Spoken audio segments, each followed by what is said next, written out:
Greetings, friends, and welcome to another episode of The Mistake Zone, your weekly dose of our lives and the mistakes within them. My name is Jaren Wade. Joining me, as always, one of my best friends in the whole wide world, Matt Alba. Hey, Matt. Yo. What are your poll plans for the next few months of Zenless Zone Zero? Ooh, I think I am going to put 20 pulls into the silver and B banner, just in case. Then I'm going to go crazy to pull Trigger, crazy to pull Vivian, and then maybe if idols are next, I'll do some pulls in there for at least two of them, maybe. The robot and the black-haired girl. Fair enough. Also joining us this week is our boy Rakush. Hey, Rakush. What up, Jaren? Wait, hold on. Rakush, I'm getting a call from Mr. WWE, and they're specifically asking for your input of what should John Cena's new theme song be, and how would you book him for WrestleMania, Money in the Bank, SummerSlam, and a Survivor Series retirement match? Oh. Survivor Series retirement match. I thought you meant the TV show Survivor. This guy. I think he probably has to win it at WrestleMania now, because this is too big of a heel turn for him to not win, because where do you go after that, right? So he probably wins it, doesn't do anything at Money in the Bank, does a feud against CM Punk at SummerSlam, and I don't know if he retires at did he say December or did he say next year WrestleMania? I believe if this was his last Royal Rumble, I'm just going to assume it's Survivor Series. Well, he might have meant last Royal Rumble match. Fair enough. So, I still think he goes to WrestleMania next year. And then gets retired by, Cody Rhodes in a rematch. That might be a non-title match. I don't know. But, yeah, that was insane, dude. Okay. The theme song, Rakush. Need to give Bad Boy Cena a bad boy theme. What do you got? I mean, listen, I had a song in mind, but then I remembered, right, this guy's canceled, so I can't really go with that. I don't know, man. I feel like he would go with something like Kendrick Lamar-ish. Okay. Modern Kendrick. So you're saying my dreams of Bad Man featuring Bumpy Knuckles is off the table. That would be good. I feel like that would be too comical for him at this stage, though. Fair enough. Boys, we're here. We're all together. Hey, what's up? Jaren. I actually got a good joke that's going to lead into Today I'm Old. Okay. I'm going to do this. You guys ready? Yes. Guys, John Cena's not the only one who can't see anymore because, buddy, my eyes are shot after playing all this Monster Hunter. And I can't see. So, after a hardcore rock band session, I'll close my eyes and see the notes strumming to me. Yeah. Rakush, seems like you've been hunting some bad monsters. What do you see when you close your eyes? Okay, so what did I see yesterday? Your mortality. If I were having an annoying dream, it would be starting an attack but then getting knocked down. I've never seen a Monster Hunter dream where it's I'm actually just kicking ass, you know? Fair. Matt, how about you? You put some serious work. If you close your eyes, what after effects are you feeling? I'll be honest. These past few days, I just knock out because I just spend the whole time playing Monster Hunter, and I need that sleep. Matt, do you dream? I dream, but recently I don't really remember them because today is Monday, March 3rd, right? Yes. Okay. Yes. Monster Hunter released on Friday, February 28th. I checked my playtime at 3:30 a.m. today on Monday, and I was at 36.2 hours.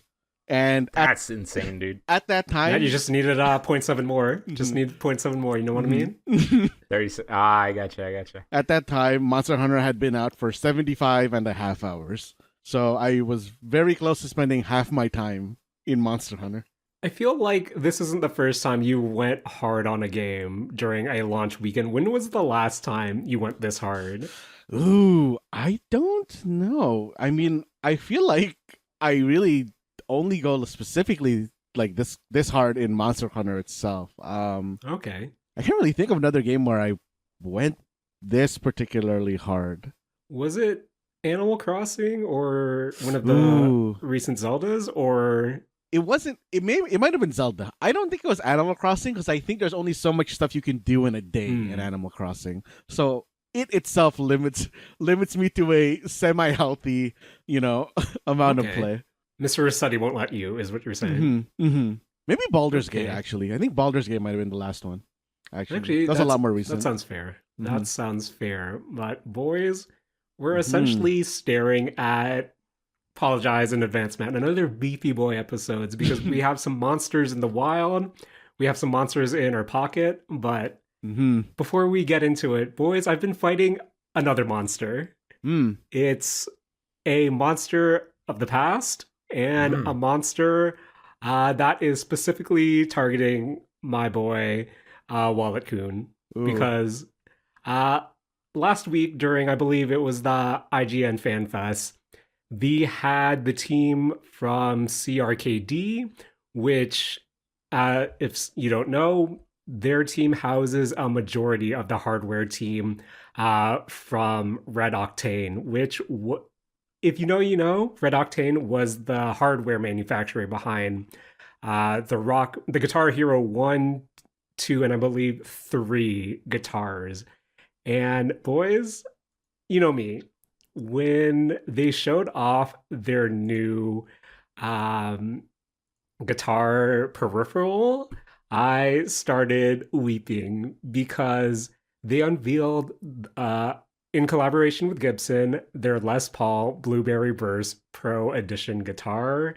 And running down the features, we have mechanical fret buttons, we have Hall effect strum bars, we have just of course, your tilt sensor, more Hall effect buttons, and this looks like a beautiful piece of equipment. Where Matt, you know me, I've been jonesing to play some Rock Band 4 recently, some Fortnite Festival, and uh, as I said on the Mistake Zone a few months ago, I may have left my AA batteries in my Rock Band 4 Stratocaster, and those might have melted and exploded, rendering that guitar useless. And staring at this CRKD Gibson Les Paul controller, I thought, okay, this takes me back to my favorite Guitar Hero controller ever. So, you boys, I added it to my cart. I went to check out and I stared at a $300 price tag. Ooh. Wait, for this Gibson one? Yes, for this Gibson mechanical Hall effects. How? So maybe you're about to tell us, but how? Because the price I'm seeing online is anywhere between 120 and 130 US.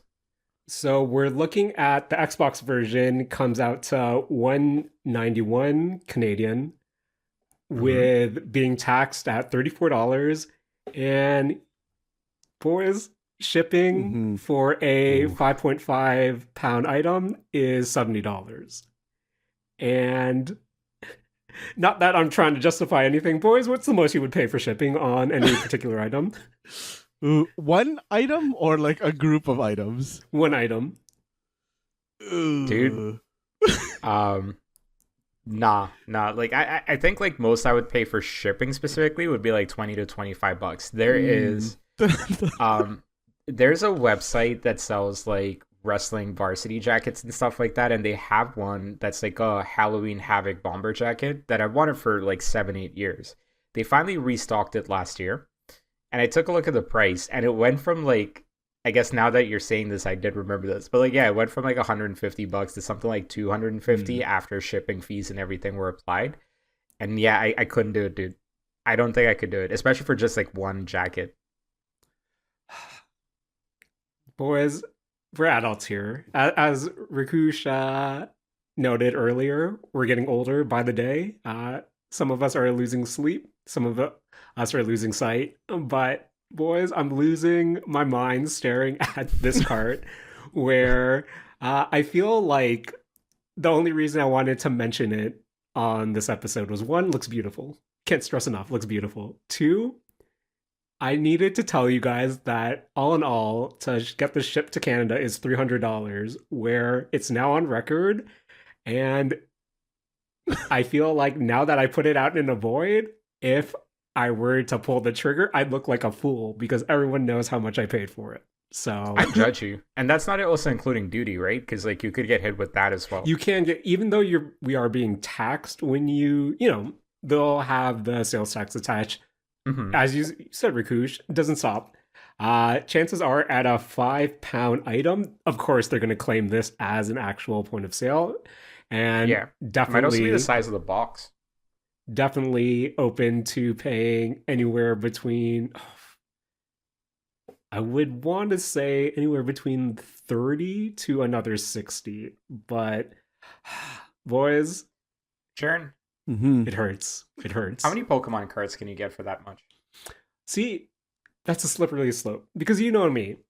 You two have known me for a long time. Where when I think, if I paid X for Y, that means I can justify buying this $300 guitar controller. Where I might just save up a bit extra, go on Marketplace and buy an actual Les Paul controller, and not controller, actual guitar, and maybe that might be the same thing. But now that it's out in the open, I can no longer talk about this in June because I'd be judged, and I could never have you guys ever over because if you guys stepped into the Mistake Zone HQ and saw a Les Paul controller, you'd know.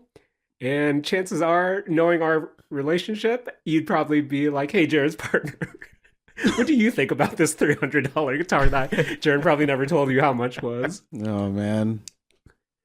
So with that out of the way, boys, wanted to, get that out there for my own sanity. But Matt, last week in particular, we also saw something that might be burning our pockets sometime in 2025. But to commemorate Pokemon Day 2025, we had a Pokemon Presents, a Pokemon Direct, whatever you wanted to call it, with 20 minutes of Pokemon news ranging from various media, both physical and digital. And Matt, gotta ask you, what were some of the highlights that you saw from this Pokemon Presents?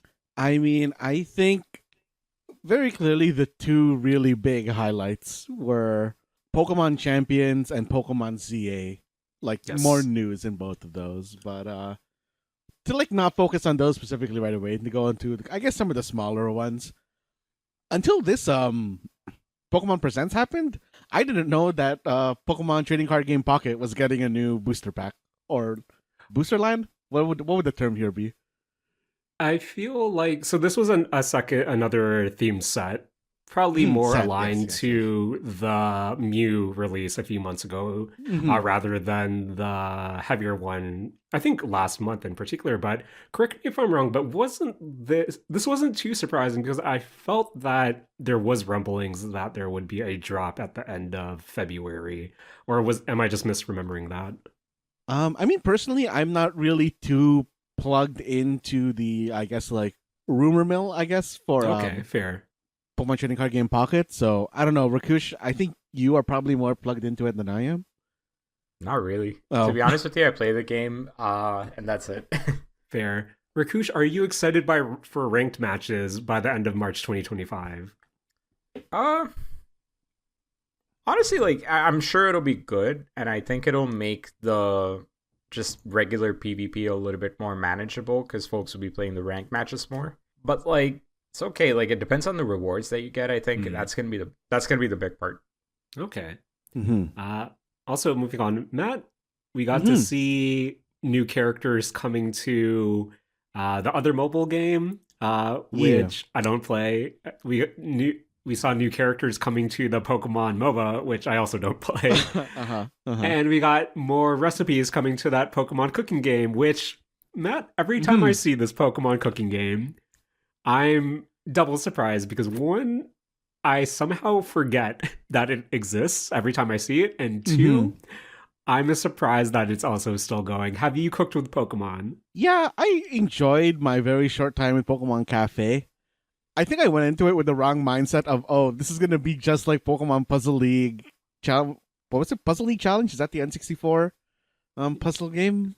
Yeah, I believe so. Like, I think I went into it wanting that too much. And it honestly really isn't that. But I think in and of itself, it is a very good kind of like matching game. I do like matching threes, Matt. But kind of as you mentioned at the top, the two major announcements, the first being Pokemon Champions revealed for the Nintendo Switch, the iOS, and Android devices. Is this Pokemon Stadium 3, Matt? Yes, I think this is basically Pokemon Stadium 3, or I think like their live service Pokemon Stadium. And it's very interesting. Were you surprised about the iOS and Android inclusion? Yes, I was surprised by the Android and iOS inclusion. I think it's been pointed out a lot. I like that it's never really. I think it's like they use the term Switch family of systems, which is fair, pretty good. It was confirmed that this will be a digital-only release on the Switch family of systems, and it will be a paid piece of software as well. Where I know not a lot has been released about Pokemon Champions, especially with the logistics of transferring Pokemon either. But Matt, I'm not sure about your kind of level of competitive online Pokemon, but does this do anything for you? And are you interested in kind of checking it out once it officially launches? I mean, personally, I've never really been into, I guess, like competitive Pokemon battling. But I have like very loosely followed the scene, kind of just like watching, highlights and like I guess the final battles of, Pokemon championships when they happen. And like my YouTube algorithm is kind of pushing me just like Pokemon battles every so often, which is like pretty nice. And I don't know, seeing this is like very interesting. Like the fact that they are going to integrate it with Pokemon Home means, they're going to be bringing in all sorts of Pokemon. And the fact that their preview fight had both Megas and Terrestrialization in it was really, really wild to see. Just because, I don't think that there's ever been an official Pokemon platform that combined mechanics from generations. Right. And I think the thing for me that I'm very curious about is how this is going to work for people who don't have like a really established Pokemon bank, and the effect that this may have on Pokemon Showdown, which is basically just like a fan-run version of Pokemon Champions that's been out like this whole time, where people can kind of just do competitive battling online, without using the actual Pokemon platform itself. And you touched upon something that I was immediately curious about when this was showcased during the Presents Direct or whatever. And it is the fact that this seems to be geared towards the more competitive players, the ones who have established their Pokemon roster and follow everything, where the inclusion of iOS and Android and mobile devices in general, at least at its surface, that invites a casual player base. And when you don't have that established Pokemon Home roster, when you're not necessarily importing Pokemon and you're just relying on rentals, how inviting does that become? And I'm really curious to see how that is adopted, where Rakush, I believe you're someone who's not necessarily into the competitive scene. Does this do anything for you? To be honest with you, like, I didn't see a lot of Pokemon Champions when I was like, reading up on this and catching up on it. Yeah, but I think you nailed it for me. Like, competitive games just honestly don't do it for me. And I don't think there's anything like, even with Pokemon Trading Card Pocket, like the rank system, I don't know how much I'm actually going to take a part in that. I think I'm good with like the way I play my games. Right. If that makes sense. Yeah. Where, again, if you're not really chasing ranked, which of course there are going to be sickos who are going to go after this, but after the initial wave and people getting stomped by people with established teams compared to the Pokemon that they're renting, I wonder what what form this community takes on. And maybe this is where we see, competitive Pokemon go towards the future for that audience specifically. But yeah, I'm really curious if they're gonna do something like, because like you said, having an established team from the Pokemon Home is gonna be very important, and the people who don't have that are gonna be at a massive disadvantage. So I'm wondering if they're gonna have other modes, like kind of like, oh, you can only use these rental Pokemon inside this version, or if they're gonna have something like, kind of like draft battles or something like that. True. Like, I feel like those kind of things would be pretty interesting to see. I would like to see if it has a rental league, for example. Maybe that's your casual approach that restricts what Pokemon you can bring. But before we move on, competitive Pokemon relies there's a lot of reliance on, even though it sounds icky, breeding your perfect Pokemon, putting together your perfect team. And I wonder as well, will there be any alternatives for the mobile-only players to maybe get a taste for that as well? But I guess only time will tell. But I think to close it off, we got a better look at Pokemon ZA, or Pokemon Legends ZA. Matt, this sure looks like it's going to take place all in Lumino City. Yes. How are you feeling towards what we saw gameplay-wise? Jaren, it's very weird that it's taking place all in a city with the way that they've decided to do this city. Because, Jared, Rakush, how do you guys feel about Pokemon segregation and, in essence, putting Pokemon into, like, Pokeghettos? I genuinely don't know where this conversation's going. I'm now curious. Okay, so, like, I guess, like, if for people who haven't seen, like, the trailer, Pokemon ZA is following the Pokemon Legends kind of formula where you are going to be encountering Pokemon in the wild. And their version of the wild is basically they've, inside Luminous City, have kind of like, it's almost like parks, sections of the city that they've dedicated just to Pokemon, where Pokemon can live in the, like, quote unquote wild. It's almost honestly more so like a preserve area rather than, them living in the wild. I don't know how I feel about these areas having real ass buildings, which is weird to me.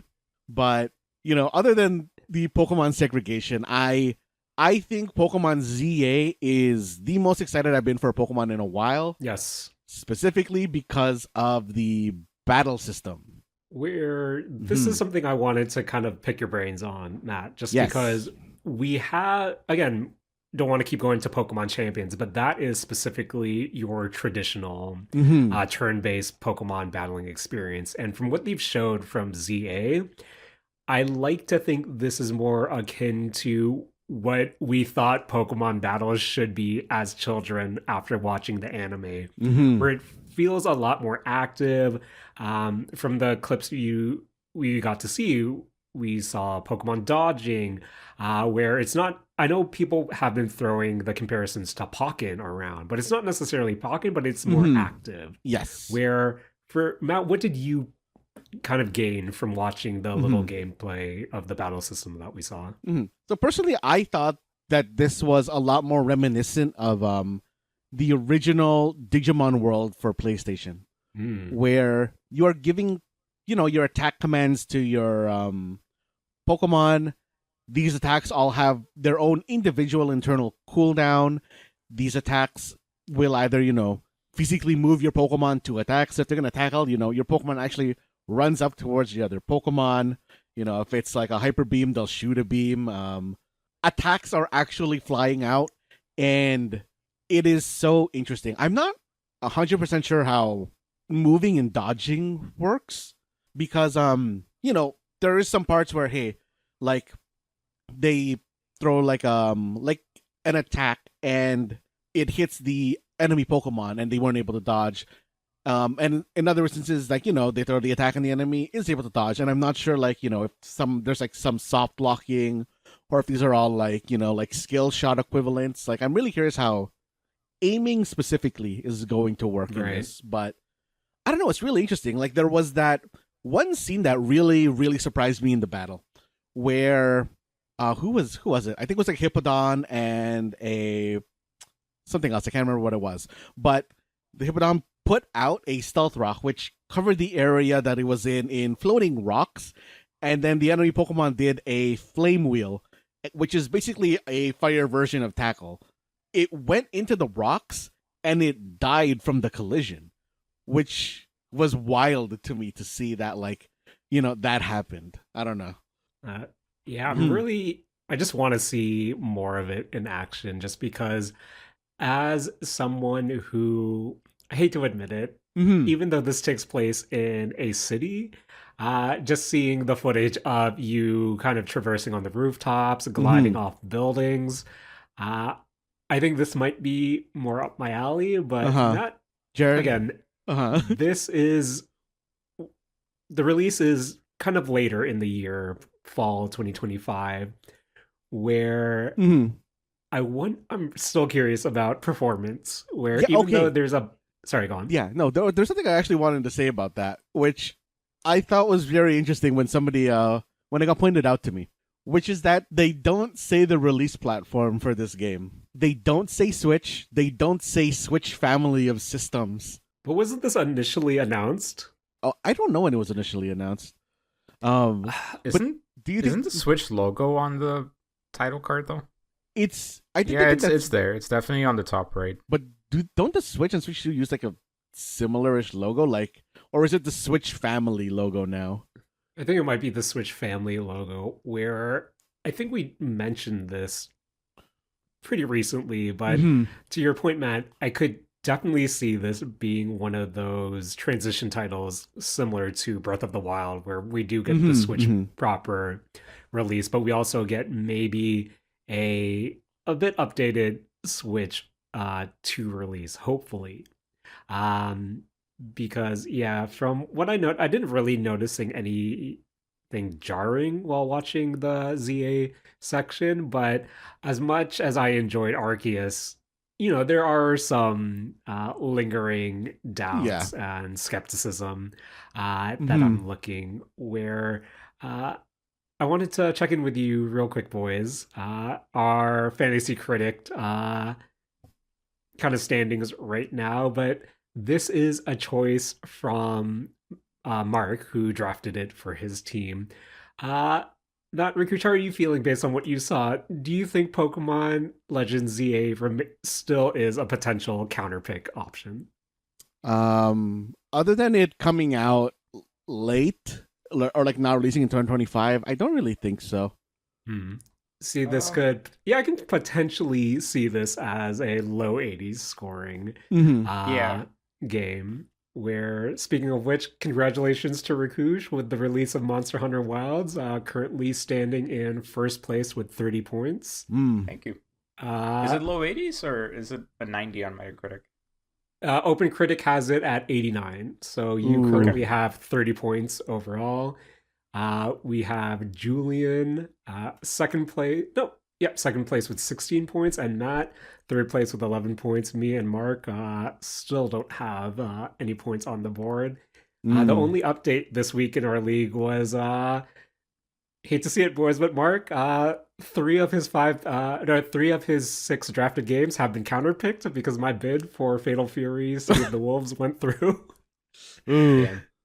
So if anyone wants to take a look at Mark's roster and see if there's anything to counterpick, feel free. But Matt, anything else you hope to see announced for ZA before it releases this fall?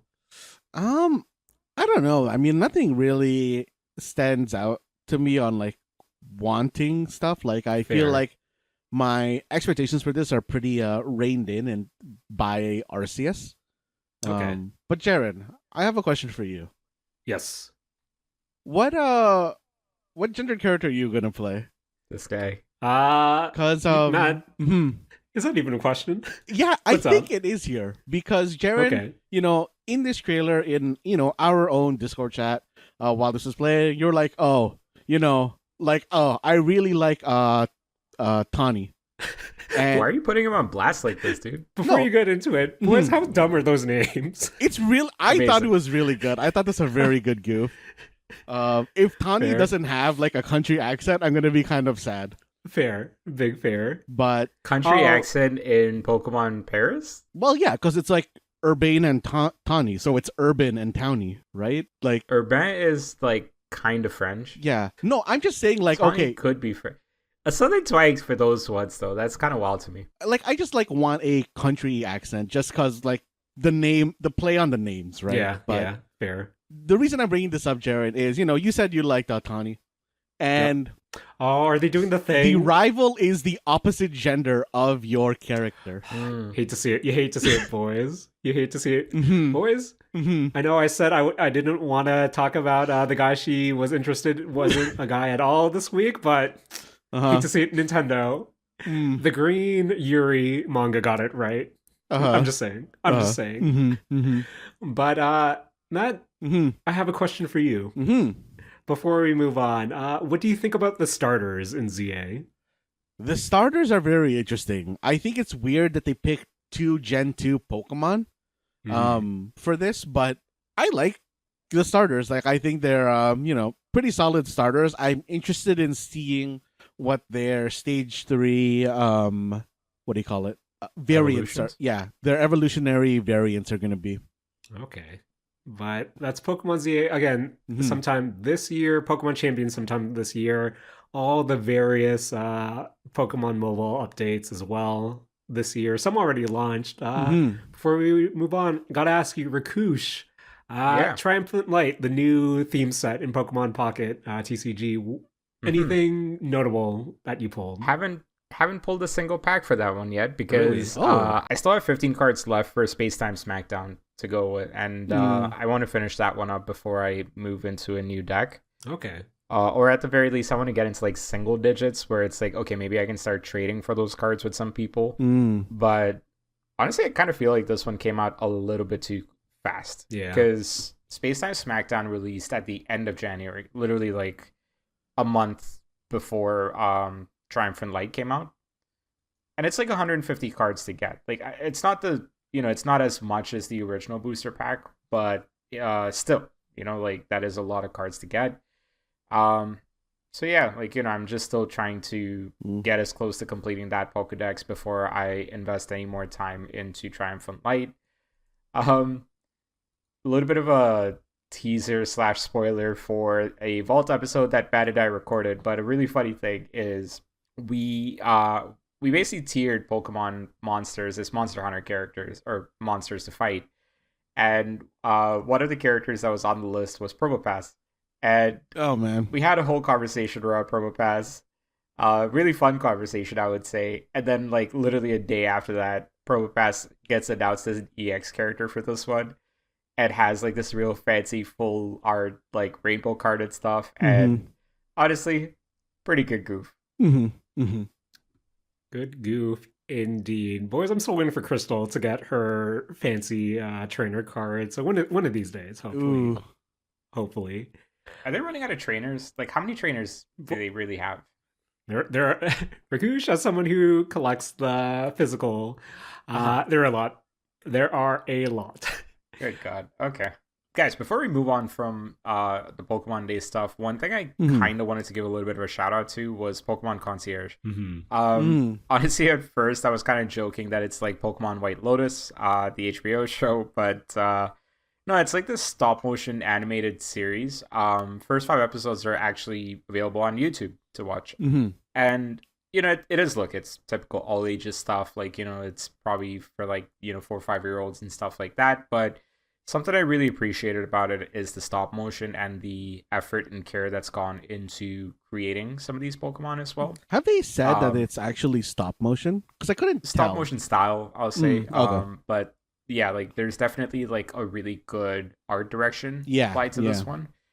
And yeah, I just kind of wanted to give a shout out to that. I think like of all the things that did come out of Pokemon Day and that video, this was definitely one of the more creative endeavors. And I think it's absolutely worth kind of giving it its shine, especially when like, you know, we are like, it's still Pokemon, yes, but like they're doing something unique with it. Yes. And, you know, it's very rare that you see franchises get such unique treatments. So yeah. And to kind of, you know, play off that as well, also have to shout out the Pokemon short, Dragonite and the Postman, which was also shared this week. Correct me if I'm wrong, but I don't believe there's an English translation or localized version. Only available in Japanese from what I saw, but regardless, it runtime's around 14 minutes. If you just need something that looks I don't know. I really enjoyed the animation story. You're able to kind of really get what's going on, regardless of the language it's in. But yeah, to your point, Rakush, Pokemon is such a big franchise that I do start to really appreciate every time these spin off into all these other media types and presentations, just because we talked a lot about the games, the competitive scene, what we want out of ZA. But I think at the end of the day, seeing these shorts, seeing these Netflix programs, and being able to see another side of this huge franchise is just really appreciated. And I hope they do more, just because, sure, battling and trying to catch them all is fun, but maybe a Pokemon slice of life anime is something that scratches the itch, considering that everything else is either getting too meta or too brutal. Where I was debating if I was gonna go into my tangent about asking Rakush why GameStop employees hate their lives and won't give me free, promo cards when I ask for them, but maybe I'll save that for another day. I'd like that if you saved it for another day. Thank you. But you know what we won't say for another day, boys? We talked about our pocket monsters, but you guys have been hunting for the past weekend. Matt dropped his play count. Rakush, what do you think your current play count for Monster Hunter Wilds is? It's 15 and a half hours. Actually, we were just playing before this recording until like 7:30. Which, like, look, I'm pretty impressed that I'm at 15 and a half hours. I've not done this in, I feel like, at least a decade. And then Matt, you know, just shows up here and talks about 35 and a half, 36 hours. And I'm like, okay, cool. Thanks, man. Yeah, no problem. As someone who had his reservations because one of my best friends in the whole wide world, Matt Alba, said I would not like this game. I'm also pretty surprised at my play count coming into recording at 8.8 hours. Why aren't you playing with us? 8.5 hours. This guy's not once been like, you guys want to play online. Well, we'll get to that. We'll get to that. You know, okay. Don't want to start the segment with a segment stopper. But Monster Hunter Wilds, talk of the town right now. We're seeing, what was it, Matt, earlier this weekend? I believe it was 1.3 million all-time Steam peak. But it's also hovering around 60,000 reviews in that mixed area. But before we kind of get into the meat and potatoes of the game, I have to ask you guys, as veteran hunters, how does WoW's, just popularity right now compare to Worlds' launch? And does this seem like it basically not seems, is this a bigger release compared to Worlds when it came out? I think this is a bigger release compared to Worlds when it came out, because I think Worlds was the one that popularized Monster Hunter. So I don't think Worlds' release was really all that big. How did Rise do when that came out, if you remember, Matt? I mean, I remember it like being pretty active, but when it did come out, it was a Switch exclusive, so that fair. hampered things a little bit. I guess like I guess all of them up until this point have been some kind of exclusive at initial launch, though. So maybe like this being the first concurrent launch across multiple platforms really adds to the spectacle. I guess I don't know what Right. word to use here for this game, but I don't know. I think this is definitely probably the biggest release. Where I wanted to kind of ask you guys again before we really get into it, just in terms of pop culture zeitgeist and how it's being received. Hmm. Is it just me, or is there similarities to how this is being received and it being comparable to how Elden Ring seems to be received, where Monster Hunter has such a, historic, I don't want to say career, but, life behind it. Um, but it's still arguably within that niche territory. And then all of a sudden, with Wilds, I'm seeing a lot of similarities, especially when it comes to how people were talking about it in terms of accessibility and how this might be a easier take on the hunter formula, where I don't know, that's something that's been on my mind all weekend kind of as I played, where even though as an outsider looking in, this has been a franchise that has gotten a lot of love, but I was shocked to see how many people were playing it, not only Hmm. on Steam, but on PlayStation as well. But have to ask, Matt, you were Hmm. playing on the PC. Yes. And again, I mentioned it, Steam's overall reviews are hovering around mixed. So I feel like to have a conversation about Monster Hunter Wilds on the PC, you have to first bring up Uh huh. performance and visuals. Hmm. Where, Matt, how is this game running for you? And I guess to preface it, what's your current setup? This game is running fantastic for me because Mm, about like 2 weeks ago I bought a 7900 XTX in prep for damn. this game. Okay. Okay. So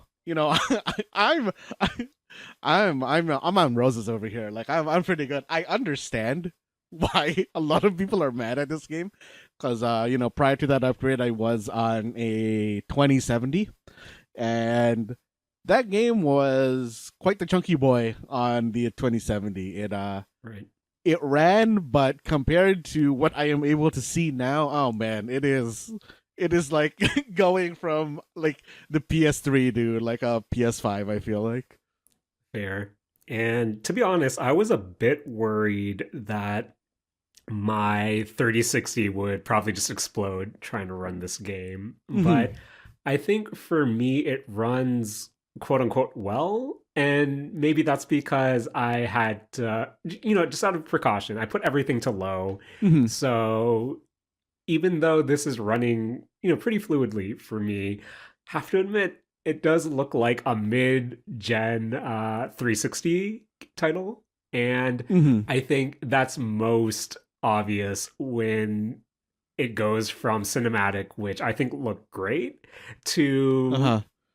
some of the roughest textures you can squeeze out of it. But uh, I think I also don't know if I have the frame generation turned on or something, but I do have a friend who did has it on for sure, and he said it's also helping with his performance. Where I've also been hearing mixed things about the frame generation, and sometimes that not even working for people. So I think this is definitely your mileage may vary, and I hope even though this looks ugly as sin to me, I'm squeezing by for a pretty solid experience. But Rakush, you're playing on the base PlayStation 5, correct?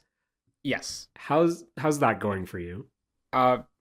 It's stunning. It's absolutely stunning. There's been a couple of issues more to do with the network side of Mm, things, but performance side, I haven't really come across any big issues. There was one where the game froze, but there's I don't know, it's kind of 50-50 where it might have happened because Matt sent me an invite in the middle of me doing something and it might have been a very specific situation, but uh no, it's been fantastic. And okay. it's been it's visually stunning. The monster designs are beautiful. They look amazing. The world is stunning as well. Like, even the areas that are just predominantly rocks or like desert and stuff do look amazing. That was definitely one of my concerns when they initially announced the game, which is how much of it is just going to be like a brown, like, deserty area for the most part. But no, it's stunning. I think for me, I didn't run into any crashes, thankfully, but I do have to admit, I think it was around the time after you beat the what's it called? The Alpha Dosha Guma and the Sandstorm Yes. ends.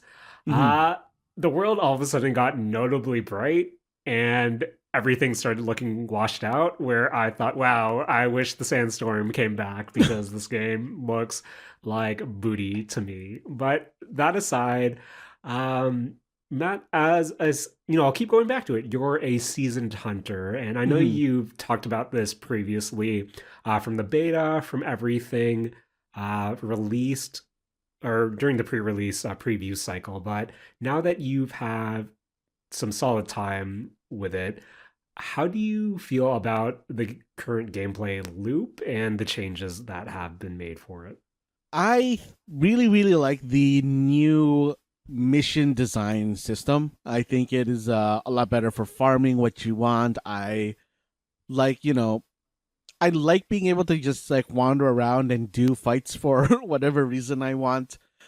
I am a little bit questioning on if I like the very, very end game grind loop. Hmm. It's a little weird to me, but I overall like a lot of the changes that they've decided to bring into here. I think a lot of it smooths out. A lot of it is like smoothing out. I really, really like focus mode. I really like how much easier it makes it to aim.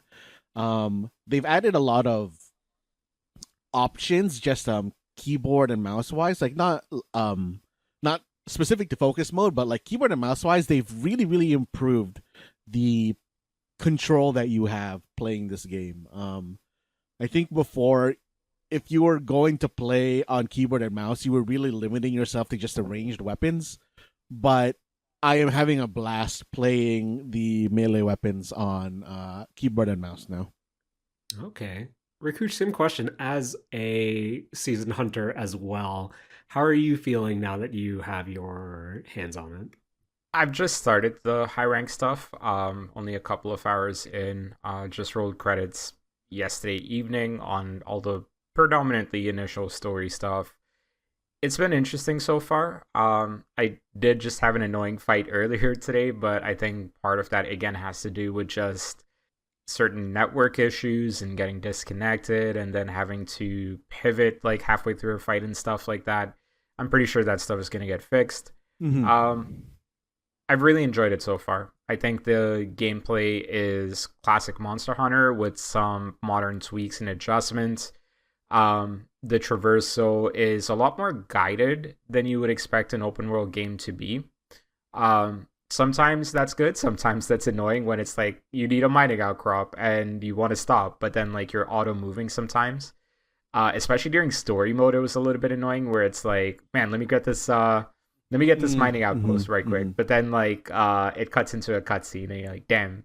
And you're not back in that area again, stuff like that. So there's a little bit of that. That's a bit of a bummer. But very minor. It's like, is that gonna make me like stop playing the game? Not really. I think like the a lot of like the high rank sort of grind now feels familiar. Just knowing that like, okay, I gotta farm certain monsters and certain jewels and stuff like that. I'm getting into that groove now, so I think like the next couple of days is gonna be just more of like that classic Monster Hunter, I guess. And I'm really looking forward Mm-hmm. to that because that's what we kind of rushed through the story stuff to get to, right? So should be great. And yeah, I think like the level designs are really intuitive and great as well. I think they've done a great job of setting up environmental traps this time around. Mm-hmm. But also making it more manageable to activate those traps without needing a lot of like, annoying setup and like timing and things like that as well. Um, Surprisingly, so far, not a lot of capture missions, which anyone who's played a Monster Hunter game a lot can, well, even just like a little bit, can tell you like capturing is a relatively important part of the game if you're especially grinding for items and stuff like that. I don't know if they, Matt, maybe you can speak on this. I don't know if they've changed the reward or reward percentages or things like that, where if you kill versus capture, if it's the same in this game or if it's still the same as previous games where capturing gives you a little bit more. I can't remember. When I was looking at monster part breakdowns for certain parts I was hunting for, I didn't see any differences in the tables. It was just showing it as like hunt rewards. So I actually am wondering if that is a case where, that particular part, it doesn't matter whether you're slaying the monster or capturing the monster, or if they simplified it down so that your capture is maybe better, or like always better now, instead of like a alternative based on what you're looking for. I'm curious to read up on this a little bit more, so maybe more on that next week. But like that part was always an interesting wrinkle, right, to Monster Hunter, where it's like you're either supposed to kill or capture. Capture is a little bit more management, of the environment and the map and stuff like that, especially like the post-fight stuff. There's like, it's a small thing, but ends up being kind of important when it comes to gathering, right? So you get typically 50 seconds after a fight when you kill a monster to harvest the carcass and stuff like that. Whereas if you capture, you only have 20 seconds. So if you've cut off a part, if you've killed other monsters, in this open world, like the smaller monsters, you want to go grab those before you set down the trap. And then there's also time management and, things like that as well. So yeah, it'll be interesting. I do definitely want to say, look, there's been a lot of network issues, to the point where I do think today it genuinely felt a little bit annoying, where I'm like, man, like it keeps disconnecting us from fights. It's very unfortunate in our particular case, because from what I'm reading, it is specific to crossplay, which kind of sucks. It really does. And I hope that's I'm anticipating they fix it, but I hope more than anything else that they fix it sooner than later, because the fights do get annoying. Like I was telling you guys offline, like, I was fighting Doshiguma. Did I say that name right, man? Doshaguma. Yeah, whatever. We were fighting that because, I need to pick up like a beast gem and some Doshiguma parts and stuff. Matt not disconnects, but he gets kicked out of the party halfway through it. And so the way it handles quests when that happens is it splits that instance into two. So you have to just finish it, or you just abandon the quest and then, restart from the very beginning, kind of thing. But that also means like there's a certain inventory management that I'm doing when I'm playing, like, with Matt versus by myself. There's a certain like time management thing that I'm doing as well, like, all these different kind of things.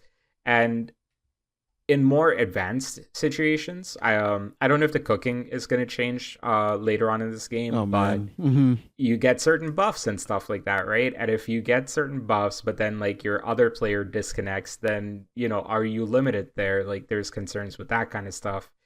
Matt, I'm assuming you want to talk about the cooking, but just gonna finish this thought and I'll hand it over to you. But yeah, it's like, just a lot of those kind of like accumulated inconveniences that just become annoying at some point. And it's like, we kind of paused at the right time, because I definitely was frustrated at the end of that fight where it timed out on me, because I couldn't finish the fight. And that was 25 minutes that did feel wasted, because, it's more experience and stuff like that. But like, it's 25 minutes. It's like, especially when you're playing in limited time after work and stuff like that, you kind of want to feel good about like the things that you're doing in the hunts and stuff like that. And if you don't get that, sometimes you can, like, I can feel a little bit tilted by that kind of stuff, so I really hope the network issues get fixed. Yeah. There was something you said earlier, Rakush.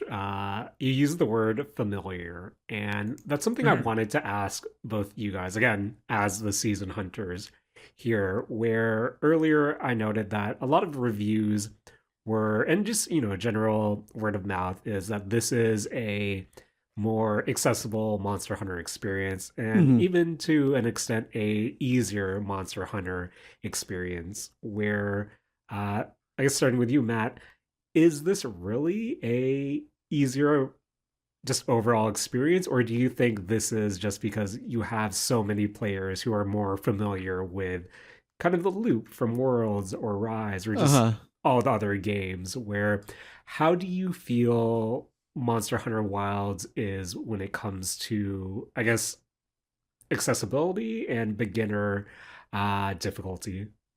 I think in terms of accessibility, this game is much better than any game that came before it. Like, the quality of life of, hey, being able to grab stuff from far away, how easy it is to control, specifically where you're aiming now, and not having to always travel back and forth to like the hub or whatever. Like, the open world really does make that stuff a bit easier, and kind of seeing stuff out in the world does make it a bit more, I think, like, understandable. And with the way that they flowed the story, I think that it is also a lot better. um as far as like actual game difficulty, I honestly think that this is probably on the same tier Mm-hmm. as like World and Rise. um I do think I did personally find this easier, but I do kind of subscribe to that train of thought where it's easier for me because I played these games before. Mm-hmm. I Yeah. think that this is probably like, as a like new player, probably the same difficulty as World or Rise was. I mean, Jaren, you're not necessarily like new to the series, but like to my knowledge, you've never really like gone deep into it. Like, are you playing solo, or are you like teaming with people? So, to kind of answer your question, Rakush, earlier, why I'm not playing with you guys right now, it's when I first booted this up Friday, I did play with a few coworkers, and then I realized, oh, wait, this experience is awful. Honestly, boys, I don't like how they handle their online as someone who is a casual Monster Hunter enjoyer. And I use that term very loosely, Mm-hmm. where half the time trying to figure it out with my coworkers, it was okay, what lobbies are we supposed to join? What links are we supposed to do? Mm. Oh, wait, one of my friends accidentally started a new story mission and now he can't join our link or our environmental Right. link or whatever. Where I think after that whole experience and how convoluted it is, I wanted to finish story mode before I even started to try to hunt with everyone again. But Mm-hmm. in terms of difficulty, one thing that I'm kind of surprised by is just how little, I don't want to say tutorial there is, just because, again, I feel like the story mode from everything I've played so far is just one big tutorial. And whether that be for better or for worse, it still remains to be seen. Because, sometimes I just want to roam around and hunt monsters, but at the same time, Mm-hmm. looking at a walkthrough, I know I'm locked out of this, and this, where it feels like if you don't do the story mode to particular points, I feel like doing those early optional hunts or whatever feels like a Yeah. waste of time. So that also Yeah. is throwing me off as well. But Welcome to Monster Hunter, by the way. yeah, and that is basically Monster Hunter. it's trying to figure out what to actually do with my weapon is also, Mm-hmm. or the Mm-hmm. weapons, just because I do appreciate being able to kind of switch, I guess, on the fly, Yeah. depending on what mood you're feeling. But even that, have to admit, after my first gameplay session, it's okay. What YouTube video am I watching? What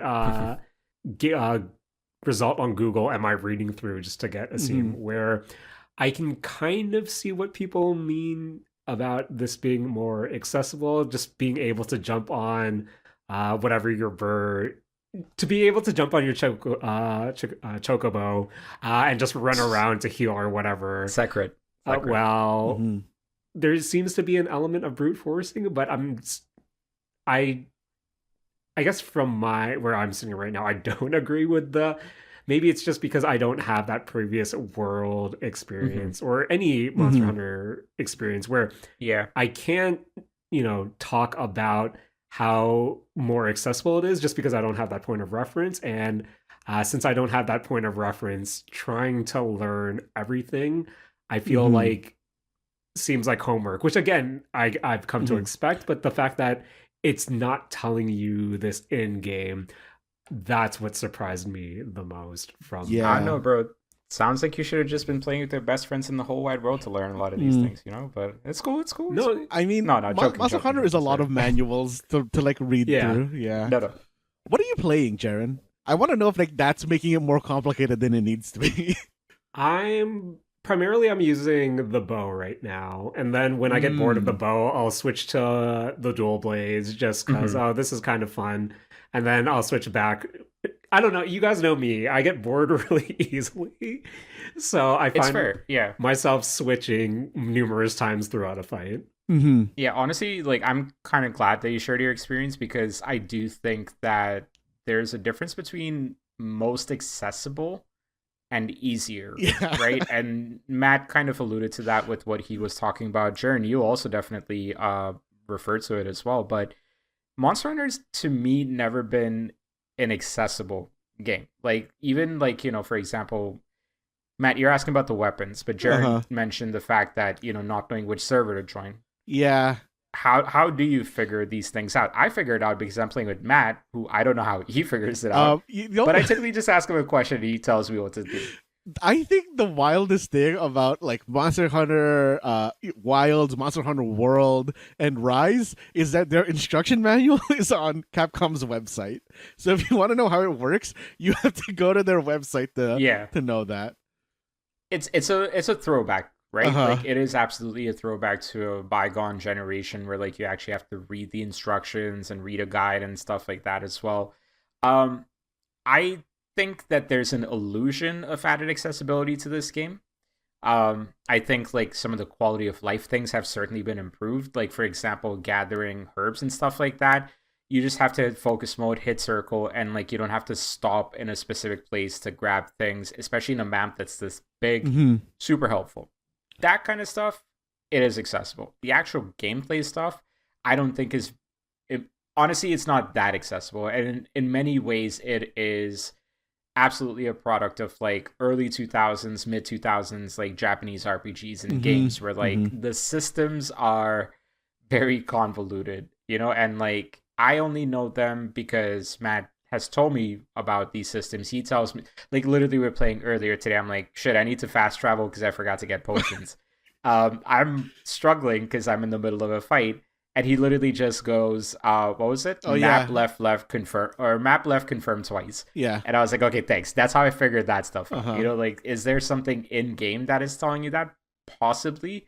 I'm not reading all that. The only reason I know how to do that is because sometimes you're in a bad spot in a fight and you just Yeah. need to run away. Map left, confirm, confirm. That Yeah. fast travels you to the nearest town and it makes you immune to damage during the animation.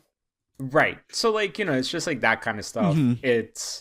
And that's been happening since we played World, right? Like that happened with World, that Mm-hmm. happened with Rise, and that's happening with Yeah. this one as well. So do I think it's accessible? No. And kind of echoing what Matt said earlier about is it easier? Does it feel easier to me? A little bit, but I would say it feels again familiar more than it feels easier. Where like I'm going off of muscle memory almost Mm-hmm. at some point, to like time my dodges or knowing which skills I need or like what jewel I need to Oh yeah. attach, things like that as well. The game does not do a great job of explaining that, but that's also Monster Hunter. Mm-hmm. And yeah, so Jaren, I wouldn't feel too bad about that part specifically, where like I understand why you would be frustrated by that part of this game, especially as someone that is, for all intents and purposes, seems like you're giving it a genuine shot.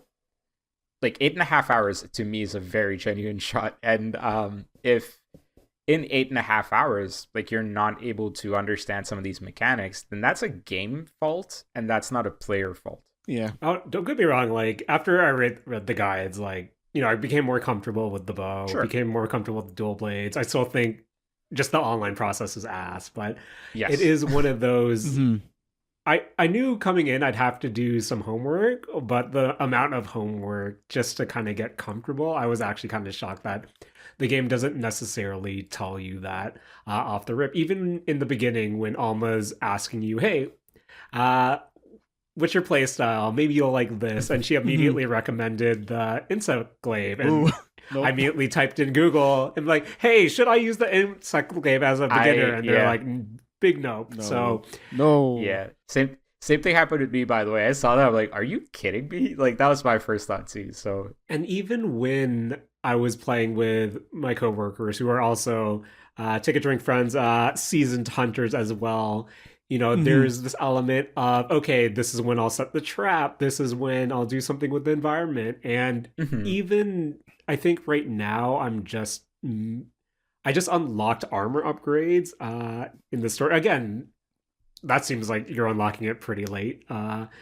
armor the story. upgrades? Yeah. Like the spheres. But then, it doesn't really go through traps yet. Even cooking hasn't really been, I feel like, touched upon where, oh, man. Again, maybe this is because it's correct. It's 6 chapters, right? Something like that. Yeah, 6 chapters. The first 3 are low rank, I believe. Okay. Yeah. Yes. Where maybe this gets explained throughout, but yeah, it's one of those have to read up, and kind of as you said, Rakush, playing with people who know what they're doing is pretty much the tutorial I found. But other than that, enjoying my time. Oh, there was one bug that threw me off that I did get, and I'm not sure if you boys ran into this, but during some cinematics, I found that my character's voice was changing to different, like it was getting deeper in some instances and getting more high pitched to what was. And then I knew it because when I was selecting my voice, I thought, oh, it's literally just switching which voice I picked, and I found that really jarring sometimes. Honestly, like, I'd love it if it auto-changed it. That would be a funny element of chaos in the cutscene. But real quick, I know you guys said you finished. What did you think of the story? What do you think of the characters, the friends that you met along the way? So, one of the biggest changes with this game versus previous games is the story. In that I feel like the story here is a lot more immersive. It's a lot more involved in building up the world beyond just the characters, but also it's the first time where your character is actually voiced. Previous games, it's just a silent protagonist, like with Link and stuff like that as well. However, I really appreciate how linear that experience was from a story perspective, just to get you used to everything as well. And I think, like, also just in general, most of the characters were kind of endearing. I joked with Matt when we were playing, a lot of Onesans in this game. But yeah, it was really, really nice. Jaren, I don't know how much you know about previous Monster Hunter stories, at least from Worlds and Rise, but in general, it's a very conflict-free game amongst humans, or amongst the humanoid characters. And this is the first game where I feel like there's even a remote amount of human folly involved in the story. That, like, I almost immediately, like, told Matt, I'm like, this is the first time I've actually seen, like, human turmoil or, like, human disagreements in this game. It was kind of interesting. But the thing that stood out to me was, oh, they're going to this new village, and they're surprised at the concept of weapons. Oh my god, are we bringing warfare to humanity in this? You absolutely are. Yeah, you 100% are. I do like how Alma said that you're not supposed to shoot at other players, but I don't know where this story is going. Look, yeah, like, you want to get real woke about this, if that's the term to use. You are colonizers. And you are, you know, looking for the white menace. So, yeah. But, like, I love how we don't know how to go from here, but sorry, go on, Matt. I really like the story. I think the story, like, chunks are a bit long for what they are. But I think overall, as a story, I think they're very good. You know, I like the characters that they've decided to bring. Like, you know, Alma, Gemma, even like Nata, they are all, I think, like pretty good like characters to have on this journey with you. Um, and That kid was annoying, dude. he was being a kid. Yeah. Yeah. Yeah. I don't like kids. They're annoying. And I think for me, the thing that I found like really, really good is their monster progression. Mm-hmm. Like I really, really, I don't know. I really thought that the monsters that they decided to use, the order that they did them, were all, I think, very well thought out in terms of, you know, just making you learn how to play Monster Hunter. Mm-hmm. Yeah, and I really liked how they handled like the guardian monsters as a concept. Mm-hmm. Mm-hmm. Like, you know, just kind of as like the gate checks. Fantastic. I think like, you know, the monster selections are fantastic. And I said this already at the start of our chat about Monster Hunter, but I have nothing but great praise to add, like, you know, dish out for all of the monster designs, Mm-hmm. and especially how they look when, like, you know, visually there's no bugs or issues and stuff like that. What's the spider's name, Matt? I'm forgetting it. It is Lalabarina. Lalabarina. Mm-hmm. Lalabarina, the first time you fight that monster, which is a spider, so if you are arachnophobic, by the way, you're just gonna see a big slime or something like that, it seems. Yeah. Yeah. But Lalabarina, beautiful. Like, to the point where I was almost like, oh, right, I gotta fight this, right? Like, there's almost like a split second of, like, being mesmerized by all that, and then being like, no, I actually gotta play the game now and, like, you know, destroy this thing. But, like, absolutely stunning. The variance in monsters is terrific as well. Like, you know, as far as just fight, it's not just dragons. You're fighting some of them, yes. You're fighting some of the classics, yes.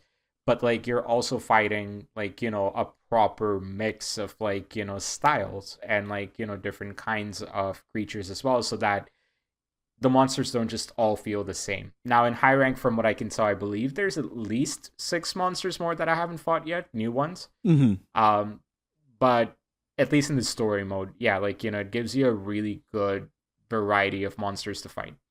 Yeah, and even like with my time with the story mode so far, one thing I really do appreciate is just how much of a spectacle Mm-hmm. they made some of these fights as well, where even that section where when you're chasing the sandworms and what they do with the camera, or even Right. that the story fight for the Dushiguma, and you know it starting to fight other monsters, or you having to deal with the quicksand, and just visuals like that.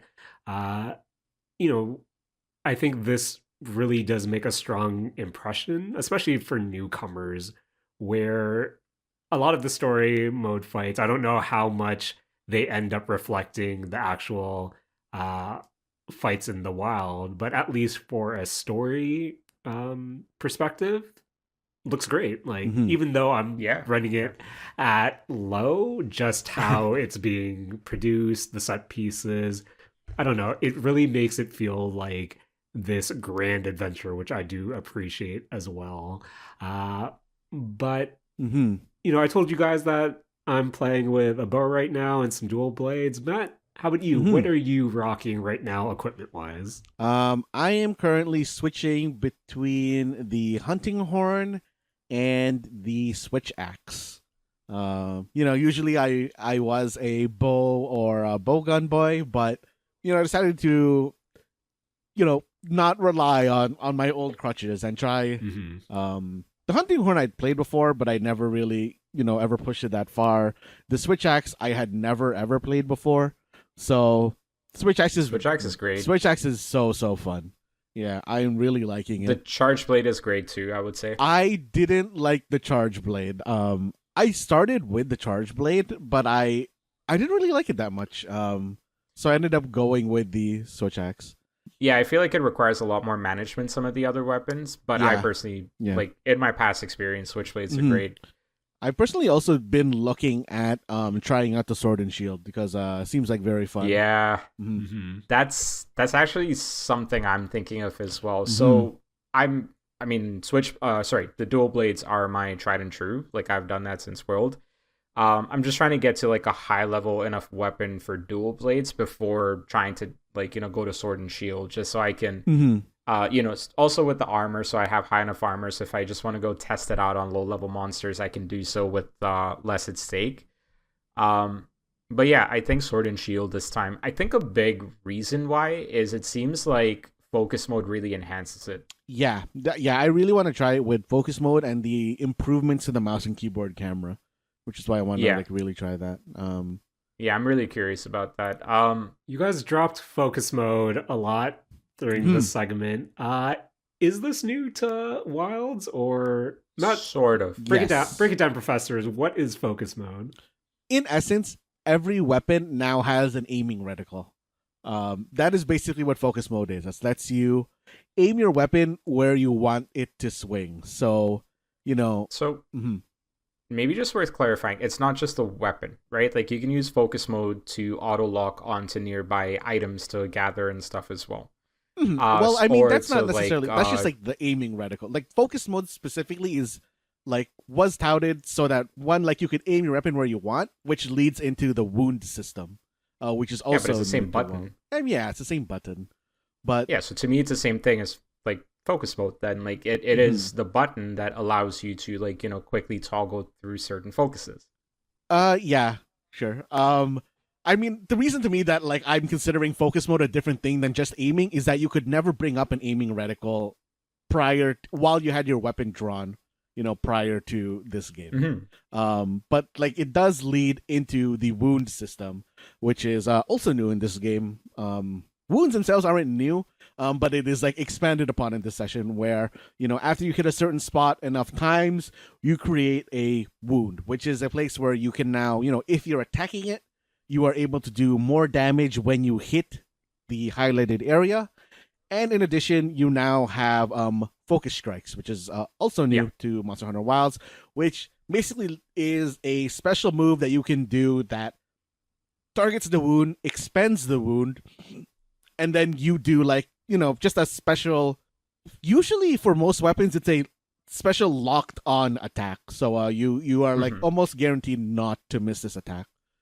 And I really like the system. I like it a lot single player. I am wondering like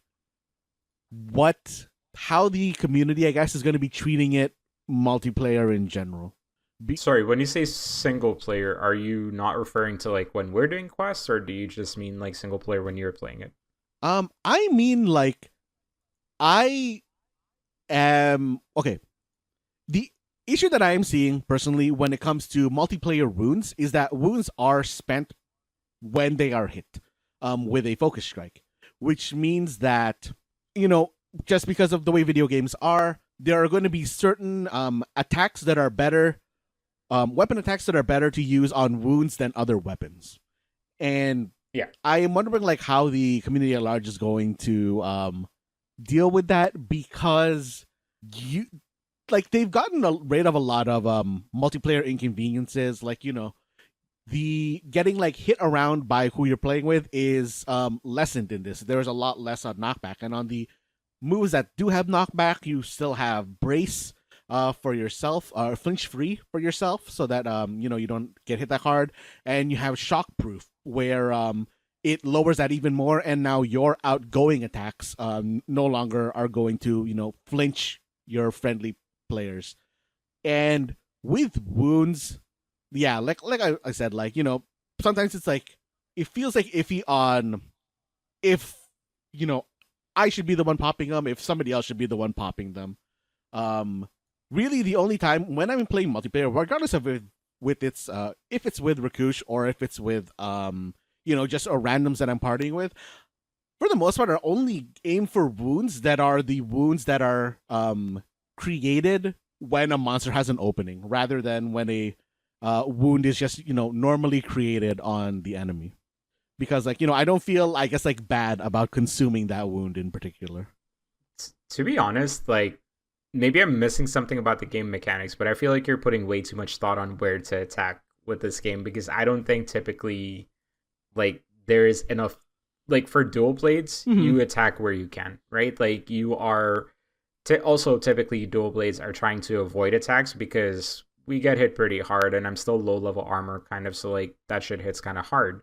I don't personally think this is an issue. I don't think there's anything that the multiplayer community needs to adapt to. I think it's going to be typical multiplayer where if you're playing with strangers, either you get a troll or like, someone that's just doing it for shits and giggles, and they're going to ruin the experience for others, or you're playing with people who are going to be communicating with each other. Mhm. Like when we play with each other, Yeah. I'll typically tell you like, sharpening, healing, attacking wound, or like you'll tell me like wound on the leg or whatever it is. I don't think that's any different than what it's been in the past few games. It's just pointing out different things than what we might have in the past few games. I mean, I'm kind of just bringing it up from the point of like when you're kind of like, doing content in groups with like others, like the wounds themselves being an expendable resource is a thing that needs to be considered. Like prior games, if you are, dual blades and you're attacking the head, you are playing dual blades wrong. You should not be at the head if you're playing dual blades. You should be at the feet or you should be at the tail. Like that is where you're going to do the most damage. Like if you are, just in general, like it's, to me, like this is a thing that's like I think like is a thing for people who play video games like me. This is an efficiency thing.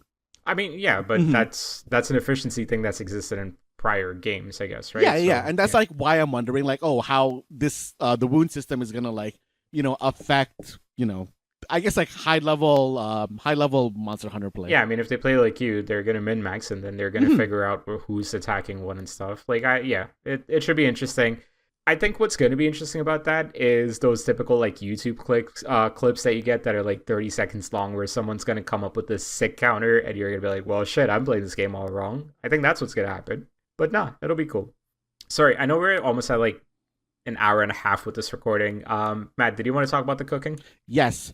I think that this is the worst cooking that's ever been in a Monster Hunter game. Like, I mean, I think there's a meta reason for this, Matt. It's because we're not the best cooks in real life. Well, I'm a decent cook. But like, we like when the cat was cooking for us. No. And we had the fancy animations and shit. Systematically, I think this cooking system is trash. I hate this cooking system. Thanks for letting the joke breathe. Sorry, I just like really wanted to get this out there because like I don't understand why they decided to transition to this cooking system. And what I'm talking about specifically is that this cooking system is spending expendable things that you have to farm, which was never a thing in any Monster Hunters before, I think, 2. I think that from 2 until Rise, they had the kind of like infinite or pick from like what we have right now sort of systems. Whereas like you paid for it typically, right? Yeah. You would just like pay for whatever is there rather than, you now have to like, farm ingredients for cooking, which I think is just a really rough system. Yeah, but didn't Rise have a thing where like you complete a quest and like new dishes are unlocked or something like that? Yeah, Rise had a thing like, it had its dongos, and then each dongo flavor, had a different buff on it. But the thing is that like, with that, you do not expend a dongo. Remember, like, now, hey, if I use like this cheese is used. I need to go get cheese again somewhere else like later. Yeah. I need to like trade for it. It is, never gonna randomly come up again in like a roulette, like how Rise was doing it. Or no, not Rise. World was like kind of like doing it a bit more roulette-y, where it had fresh ingredients and just your standard ingredients. And Rise just had like the dongos that you like kind of pick from wherever you want. But I think like the cheese one is a good example where like it's not just readily available. I think the one that really pisses me off is Conga. There's like one Conga one that makes it like gathering is better, and the fact that one is so rare for such like a simple effect makes it it like feels wasteful. This is like the effect of kind of you get a what if I need this potion later type thing for me, which I hate that it brought. Sorry, just to explain it to people who are not familiar with Monster Hunter, and Jaren, I know you've just kind of been taking a backseat for the last couple of minutes as well, but prior games, you would get buffs, right? And in this game as well, you get buffs from eating. It's actually a very important part of prepping for the fights, along with, making sure that you have all the right items and stuff like that as well. This is adding an extra layer where if you have expendable items that need to be used to basically like, get yourself a buff, it's it's a quality of life downgrade versus an upgrade where it's kind of like, yes, they made gathering easier, but you're not gathering these items that you need as easily. Like for example, as a dual blade runner, you can do a custom meal with veggies, something called a drool shroom, Mhm. and some other stuff that gives you good buffs for what you're doing, especially with like stamina and things like that as well. But then like if you run out of it, you run out of it, you have to go get some more, which is kind of what I'm gonna have to do, like, the next time I log into that game as well. It's not something that existed in prior games, and it's just making it work a little bit harder to get the buffs. Now, maybe this is a game balancing thing where maybe like, because of how accessible some of the more items are, maybe like that's what they're going with, but I don't know. I do agree with you that it's not great. I don't know if I can definitively call it the worst of the franchise, but it's not great. Hmm. Yeah, when I saw how important cooking was, and I saw that it was, grabbing from your inventory, and that I would have to farm at some point, where I don't know. I keep going back and forth regarding the open worldness, and I guess maybe this is where we can end off this week for now. But Matt Mhm. and Rakush, one of the bigger selling points for Wild is just how more quote unquote open it is in comparison to other Monster Hunter games. Where, how do you feel about the world that is actually being presented here, the areas you traverse, and how, as again, as someone who is coming to the series pretty brand new, how does it differ than that you've seen previously? Honestly, I this is an open world game. I don't think it needed to be. The kind of like areas like, the windswept like plains, is it like the forest itself, like they are designed in the same way I think that, the levels were designed in Monster Hunter Rise and Monster Hunter World. I think that in all three of the games, personally, I think like the level quality or like the world design quality has been pretty good. Like I think maybe it's like, better in some parts of Rise for some areas, and then better for some parts of World in some areas, and same thing for Wilds. But I don't think it needed to be open world. It really Mm. is just like, a transition between 2 points. I think the only reason it should have been open world, and maybe this happens, I haven't seen it yet, is if monsters traverse between the areas. But I think mhm. I think maybe it's a little bit of a lie to call it an open world. I think Mhm, it mhm. is presented as a true open world, whereas I think it's just that the regions or the areas that you're fighting in are far larger than they ever have been before. Yeah, that was I what I think was kind of that's getting. yeah. Like I Mhm. don't think it's a true open world game.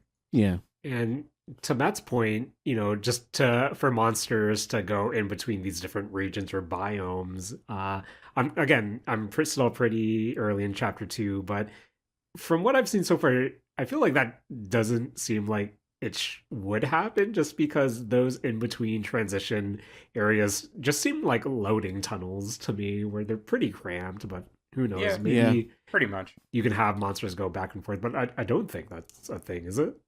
No, and also like the balancing of like, how certain environmental effects and stuff would work on certain Mm. monsters. It would be so weird and like, yeah. I like how things are contained, to be honest with you. So I would kind of slightly disagree with the assessment that it didn't need to be as open as it is. I kind of like how it is. Maybe one thing I would have liked, kind of, off a recent experience, being that the timer could have been maybe a couple of minutes longer because you have more space to traverse. But generally, also, like, if you get on the secret, like, it'll get you to the place automatically. So, like, you don't actually have to go and find the monster that you've been hunting or anything like that. um, I think I think it's a world that needed to be built out the way it was. I think it's a nice evolution on world and a nice growth, like size wise on world. I don't think it's an open world game. I think it's contained maps that are just quite large by themselves. Like, to the point where if this were a PS3 game, one of the maps would probably be the entire like game world, but it's not the case here. For sure. And yeah, we've been at this for a bit. Beefy Boy segment, and definitely something we'll be checking in, right on the regular for the next few weeks. Last thing, real quick, boys. Capcom charging for you to edit your character's appearance should be a crime. Yeah. You get a free ticket on PS5 when you install it. I think that's also available on Steam, but that's icky to me. That's icky. I'm just saying, there were ways in the other PC Monster Hunter games to kind of just get around that, because on the back end it's just a toggle, and there were very easy ways to get around it. Okay. To modify it, if you will. Fair enough. But that's Monster Hunter for now. No, for now. Wait. What's up, man? I have one thing that I really want to talk about with regards to like the story. Okay. It starts off very subtle, and then by the end, it's a really good shit-eating grin moment. I really, really love how they keep dropping the guild authorizes this hunt. Yeah, I do like that. Throughout the whole game. Oh, that pays off so well. It pays off so well. Oh my god. Just amazing. Oh man. So good. Best bit of writing of the year. All right. Something to look forward to as or at least me personally, as I continue my adventures and opening up this game to finally join the rest of the boys in Monster Hunter Wilds. Again, we'll be checking in on this in the next few weeks for sure. But Matt, Beefy Boy episode, but we can't end just yet. Please challenge us this week. All right. So we are doing the Don't Match Me challenge. For those who don't know, this is a game where I, the question asker, am going to ask you, the listener, 5 questions. And then you, as a listener, need to provide an answer that is not the same as my answer. And if that sounds, a bit too simple for you, you can also try to not match my co-hosts on this episode. And as always, these are going to be sometimes specific questions. So if you can't think of an answer, just remember to pause the podcast, look up your answer, and then, hit play when you're good to go, because, it is a podcast and we'll be there on the other end of that play button. We spent too much time playing Monster Hunter. So, this is going to be a generic one. This is going to be a Don't Match Me about drinks. But Matt, I thank you, because this is also a reminder. We should all check our hydration. Ooh. I think I'm quite high. Honestly, you guys, a bit of a, I guess inside baseball here. I really need to pee. I've needed to pee for the past 20 minutes. But let's do this Don't Match Me drinks challenge. Okay. So, my first question is, name any hot drink. Any drink that is normally drunk hot. Are we talking brand or just the type of drink? Type of drink. Any type of drink that is consumed hot. Or normally consumed hot. Yeah. Okay. All right. Name that drink in 3, 2, 1. I am going with, probably one of the most popular ones. I'm just going with a coffee. Ooh. Okay. I've been sipping on one this whole episode, but my answer was a good apple cider. Ooh. I haven't had a hot apple cider in a long, long time. I don't know if I like apple ciders hot. Oh, boys, in the winter, it's something I don't seek out, but when the opportunity presents itself during the winter, I feel that. I'm going to go with a hot chocolate. Ooh. Nice. Yeah, that's also good. good. That's good. All right. Question 2. Name any named fictional drink in a video game. Oh, video game. So it has to it has to be, a named thing. So it's not like you can't use something like mana potion or health potion. We're looking for the name of a drink. We might lose this one, friends, but I think I got one. All right. So name that drink in 3, 2, one. Yo, shout out. This is the Cyberpunk 2077. I'm going with the David Martinez. Ooh. Damn, Matt, you're getting me emotional.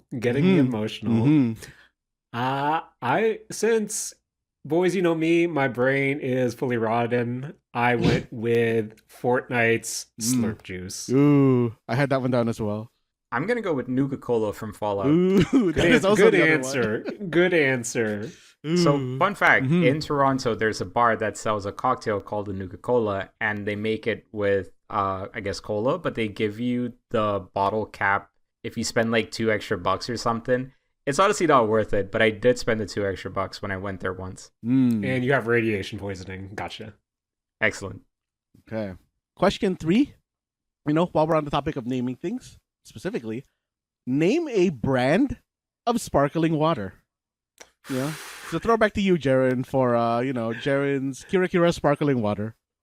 Back when I had money to spend on sparkling water and not plastic guitars. Okay. Okay. So just any brand. This one's tough. Okay. So name that brand in 3, 2, 1. I'm bringing one that Jaren brought pretty often. I'm going with Bubbly. Ooh. Oh, okay. I went with something that Matt kind of cheated. Had to go with, a one that was a store branded one specifically. I went with the Farm Boy sparkling water. Ooh. Oh man, I tried the orange, or I think it was the orange sparkling water from there. Not a fan. Yeah. Rakush, back when I used to do this as on the weekly, the Farm Boy orange vanilla, pretty low on my power rankings. Pretty low. I'm gonna go with LaCroix. Ooh, good answer. Another one that was the official drink of corporate life. Basically, anytime you're in the office and they're like, "We need to give them some fizzy stuff," it's LaCroix. Okay. Question 4. Rakush, I'm glad you brought up that little tidbit at the end because going from the corporate world to the gamer world. Oh God, gamers rising up. Yo, gamers rising up.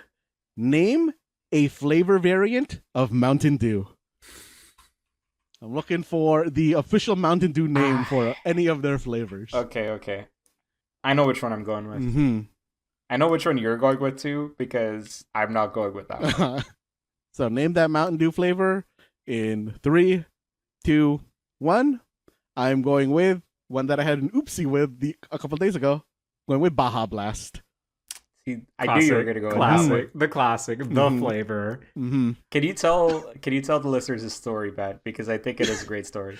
Okay, me and Rakush are playing Monster Hunter, and I went to go get a sip of water, but it's like it's a colored cup, so you can't see that it's clear, or that the water would be clear. I went to drink it instead of water. It was Baja Blast, and I choked a little bit. Amazing. This fucking guy, man. Such a good goof. Oh. Boys, Matt, I know you have to use the washroom, so I apologize. I have to tell a story for my answer. I went with Mountain Dew Voltage, the blue one. That will always have a special place in my heart because back in the day when I was a DJ at CFRE, the humble beginnings where Saturday Morning Arcade started off. We were in New York for CMJ, the college radio, big festival event or whatever you want to call it. And maybe there was a night where we were partaking in mixed beverages and my mix of choice was Mountain Dew Voltage. And let's just say where I was mixing my drink might have been near a bag where another DJ purchased a very expensive coat. And when let's say my drink might have overflowed, went in said bag, and I was quick to hide it and exit the room as fast as possible. And I hope she doesn't listen to the mistake zone. Nice. I'm glad that you got away with it. Rakush, how about you? I'm going with Pitch Black. Ooh, good answer. Good answer. Not a good flavor. I didn't mind Boys- Pitch Black. I liked it. I don't mind Pitch Black, but it's not my top three. Of course, Yeah. my top three would be Baja Blast, Voltage, and Code Red. You know, the classics. The Have classics. you guys gotten the frozen Baja Blast from Taco Bell? Have No. not. Haven't been to Taco Bell in a minute. Mm-hmm. You should go try it out if you can find one. I don't think it's the best, but I think that anytime you freeze like one of these syrupy drinks, it's a very interesting experience. Mm. Boys, the first time you saw Baja Blast in the wild, did you think it was sacrilegious? No, why? Why would it be No, sacrilegious? I saw Baja Blast in the wild before I saw it in a Taco Bell. Really? Okay. Okay. I thought it was sacrilegious because that was a Taco Bell branded beverage. Yeah. I didn't know it was a Taco Bell only beverage when I first saw it. Oh, I didn't. Yeah. Yeah, I didn't actually know that. Okay. Mm-hmm. Mm-hmm. Interesting. All right. So, going to the last question, the most specific question. So, question 5. Name a generic term for a non-alcoholic carbonated beverage. I got it already. Mm-hmm. Oh, man. Okay. All right. So, Non-alcoholic carbonated beverage. like the generic term that someone may call it. Mm-hmm. Okay. Mm-hmm. So, going in 3, 2, 1. I'm going with a soft drink. Ooh. Mm-hmm. That's funny enough. That's what I used to call it back when I was in India. It's only when I came here that we had to start calling it pop or soda. Mm. Matt, Mm-hmm. I feel like I dodged the bullet because I went with fizzy drink. Ooh. So I thought this meant like an actual brand or a type of drink. So I just went with ginger ale.